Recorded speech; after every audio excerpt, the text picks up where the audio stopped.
Right, Shalom. First and foremost, I want to give all honor, glory, and praise to Yahweh, Bahashem, Yahweh Shai, Bahashem, Rakak, Kwadash. Double honors to the elders of Great Millstone, and peace and salutations to the brothers that are doing this work in truth and sincerity. And we're going to jump into the scripture. This is Jeremiah 17:5. And it says, Thus says the Most High, Cursed be the man that trusteth in man, and make his flesh his arm, and whose heart departeth from the Lord. And that's something that you got to be wary of, man. Cursed be the man that trusts in man. And when you say that word man, it's not particularly speaking of trusting a single person, but in the philosophies of man, and the thinkings of man, and the systems of man. And by doing so, you're departing yourself from the Lord. And what's going on is we're coming into the days where your faith in the Lord, your heart, your mind towards the Lord is going to have to be in absolute agreement. You're going to be in 100% absolute agreement in these scriptures more than ever, because this world system is soon to betray us. This world system is soon to betray the man of the Lord. You know, they have the talks of the new economy, the new world system, where basically it says that if you're not with the program, so to speak, then you will be an outcast. You will be a foreigner. You will be an alien to society. You will not be able to move. You will not be able to eat. You will not be able to work. You will not be able to function as we function right now. And this is where the scripture is going to become true. Because those that trust in man, they're going to trust in man by taking that C hit, that RFID. The Lord is going to put a curse upon them, and a curse in the form of a great judgment. So that's the time that we're living in, man. We're living in a time where our faith has to be rooted and established and a sure foundation. Let's go ahead and get that.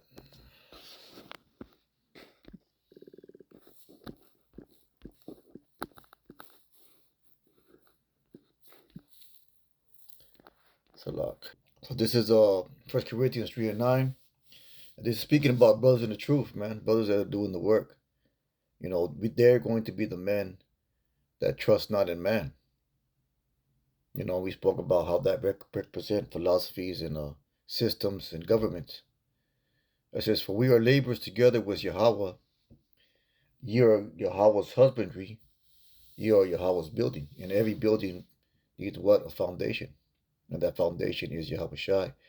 According to the grace of Yahweh, which is given unto me as a wise master builder, I have laid the foundation, and another buildeth thereon. But let every man take heed upon how he buildeth thereupon. And that's why, you know, you got to be very particular and very detailed in how we present this truth. You know, Apostle Elder Gabar always goes into that. It said, For other foundation can no man lay than that is laid, which is Meshach Yahushai. And you see people trying to build upon this foundation, what we call the truth, but they're using they're using the works that are not going to sustain, they're not going to last. It says, For every foundation no man laid that's laid, which is Meshach Yahushai. Now, if any man build upon his foundation gold, silver, precious stones, wood, hay, stubble, every man's work shall be made manifest. And you can liken the works of these other camps as the weakest of elements, which are hay and stubble. Hay and stubble burn quickly, and that's going to happen at that time of judgment.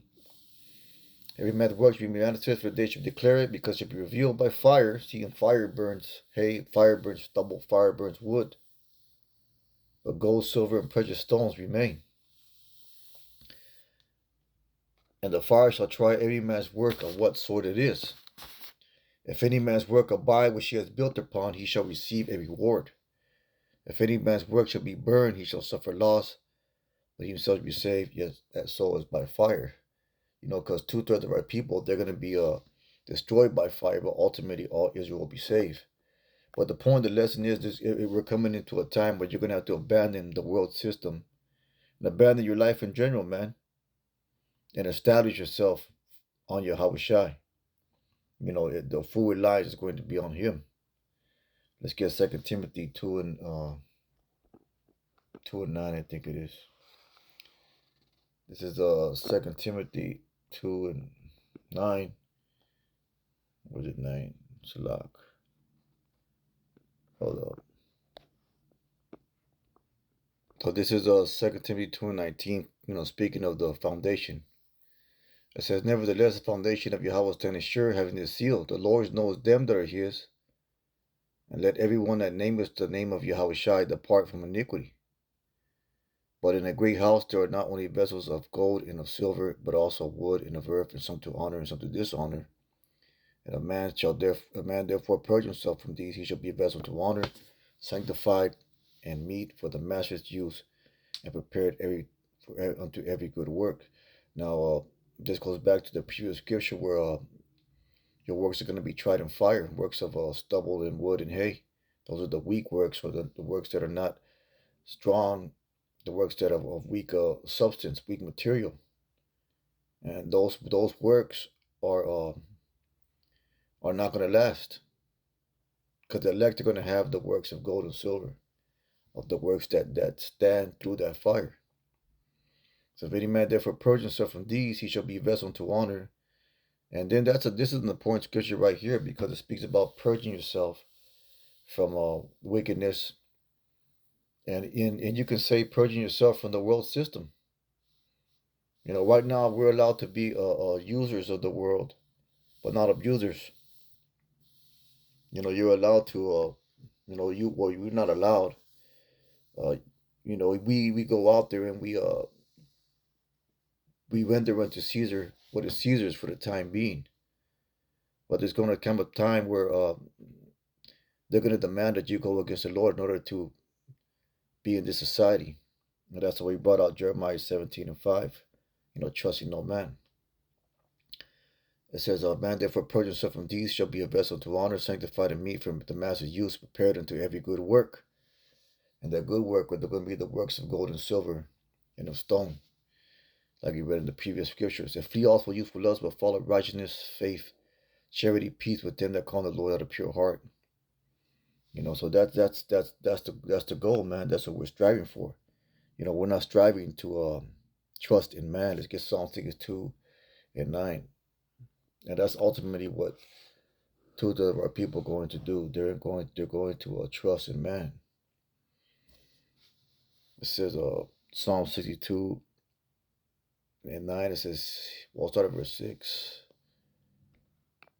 It says, He only is my rock, and a rock is a foundation. He only is my rock and my salvation. He is my defense. I shall not be moved. And see, that's the strong foundation right there. That's what's going to make us unmovable men in this faith. And God is my salvation and my glory, the rock of my strength. Once again, referring to a foundation. And my refuge is in Yahweh. Trust in Him at all times. Ye people, pour out your heart before Him. Yahweh is our refuge for us. Salah. Surely men of low degree are vanity, and men of high degree are lie. To be laid in the balance, they're altogether lying in vanity. So the scriptures say what man is. Man is vanity. So why are you going to put trust in vanity? Why are you going to put trust in man? Whether of low degree or high degree.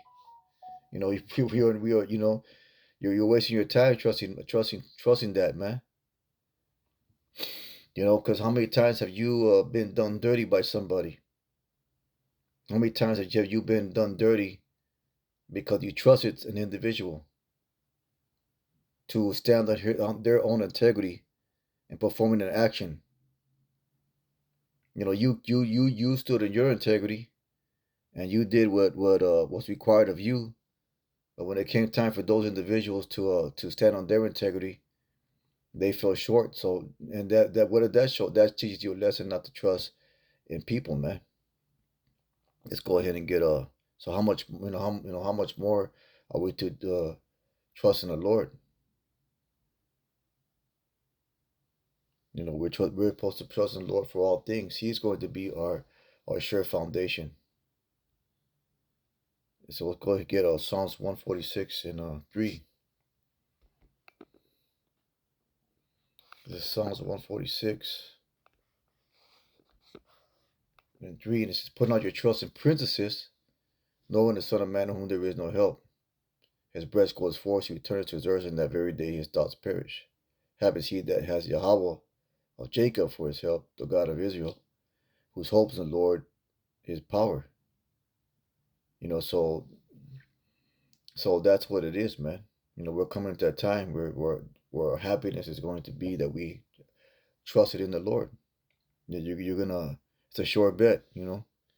Isaiah 2:22. Because that storm is coming, man. And all this bullshit you see out here is gonna fail. Isaiah 2:22. Cease ye from man whose breath is in the nostril, wherein is he to be accounted of. Just get them the NLT. It said, "Don't put your trust in mere humans. They're as frail as breath. What good are they?" Going back to Psalms, where the lament of Hadragi, Mendologi, or vanity. Don't put your trust in mere humans. They're as frail as breath. What good are they? That's why you can't trust, these people out here, man. You can't trust these women out here. You can't trust these Jakes out here. You can't trust nobody out here, man.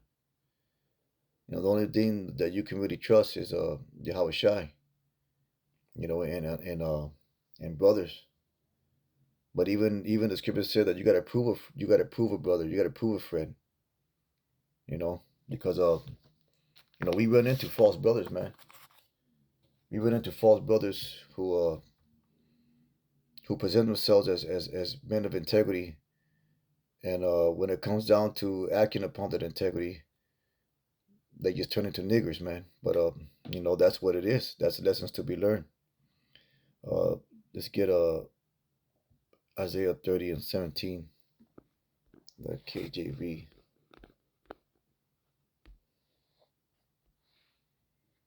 This is Isaiah 30:17. It says, let me see, that what I wanted. Talak is Isaiah 30 and 1 through 7, but we'll just go through real quick. And this speaks to the 2/3 that ultimately they're going to trust in that world system. Say, "Woe to the rebellious children, saith the Most High, that take counsel, but not of me, and that cover was occurring, but not of my spirit, then they may add sin to sin." And this is the key that I want to get: the walk to go down into Egypt, and not ask in my mouth, because Jake in the world he'll put more trust in the counsel and advice of this government, of this system, than he will the Lord. He'll believe the Bible last, but he'll believe the government first. That's why so many of them took that injection, inoculation. And that's going to be the same thing when the RFID chip comes, man. I said that walk to go down to Egypt, having to ask in my mouth to strengthen themselves in the strength of Pharaoh, and trust in the shadow of Egypt. Because they want to be in a position where they're eating and working and in their strength, so to speak. So therefore shall the strength of Pharaoh be your shame, and the trust of the shadow of Egypt your confusion. For his princes were his own, his bastards came to Hanes. They were all ashamed of all people that could not profit them, nor be a help, nor profit, but a shame, and also a reproach. So I'm going to jump down to verse 7. So, "For the Egyptians shall help in vain, and to no purpose.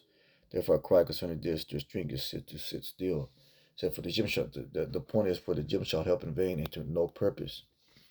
So the scriptures are telling you, man, what the deal is.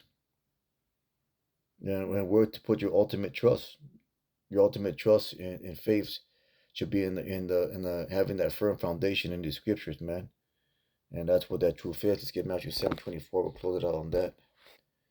This is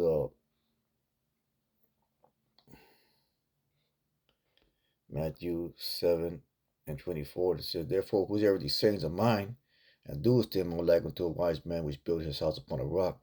So to hear the sayings of the scriptures and doing them, that means you have faith and trust in them. And the rain descended, and the floods came, and the winds blew. And that's symbolic of the coming calamity, destruction the Lord's going to put upon the earth, and beat upon the house, and it fell not, for it was founded upon a rock. And that's that foundation that we spoke about, in the previous scriptures. "And everyone that hears these sayings of mine and do some not. So by default, if you're not listening to the scripture, you're putting your trust in man.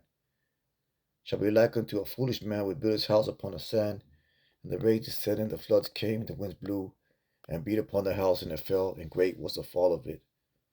So that's the lesson right there, man. Our faith ultimately is to trust in the Most High, to trust in His Word, to have integrity in the things that we do in this truth. But with that being said, just a quick lesson. Most I wouldn't hope is edifying. So I want to give all honor, glory, and praise to Yahweh Bashim Yoshai. Call halal Yahweh Bashim Yoshai. Let's keep on pushing. Shalom.